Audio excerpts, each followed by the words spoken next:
Where do these impulses come from anyway? Since we're always evolving and complexifying, it appears that the human network exists and is expanding in a system of higher quality that we're constantly growing into.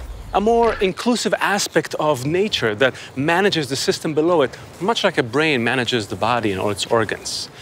And so, what are nature's messages? Well, they're the same in all scale-free networks. Connect and make whole. Nature evolves its parts to handle more connection, making them more useful to the system and able to receive much more benefit from each enhancement. And according to the new science, connection aimed at greater states of unity may be the prime directive of the system. Well, at least that's what hubs are supposed to do.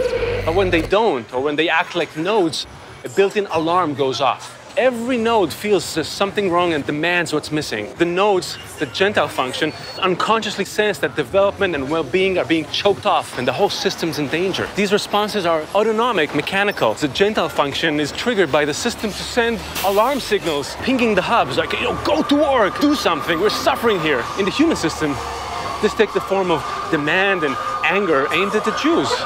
I mean, a hatred that outwardly seems completely irrational, but inwardly is totally justified. It's anti-Semitism.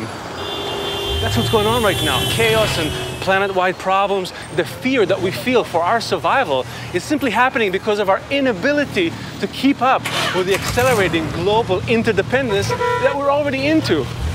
It simply demands a higher form of unity with greater intensity from the hubs. Otherwise, there is no future. Otherwise, we're unable to develop the ideas that we need in order to steer the system into a higher state of organization.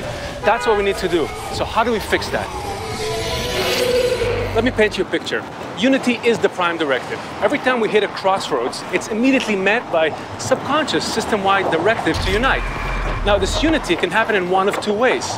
If unity is initiated by the cohesive function, the Jew function, we expand through free will. Voluntary agreement coming from the concern for all the parts. Progress, we get an enhancement of quality and sustainability. But if the expansive function moves towards unity first, we get empires. National unity based on force, pitting race and religion against each other. An expansion of quantity, fascism, war, genocide. Yeah, let's look at genocide. The whole point of having hubs in the system in the first place is to evolve nodes into hubs. No matter how powerful or legitimate the claim is against a faltering Jew function, genocide simply can't work. It's impossible to fix the problem of underperforming hubs by destroying them. It makes the system collapse. Just look at a history book to see what happened in the places that try that. Hubs cannot be replaced en masse, or really at all, because hubs are how nature evolves nodes to become hubs. Get it? And what would we replace them with? Gentile and Jew functions aren't self-appointed roles, they're products of natural structures. Any group of nodes that would imagine it could work in some other way that opposes how nature works just plain isn't a hub. That's why there are always Jews, and that's what Jews are to us.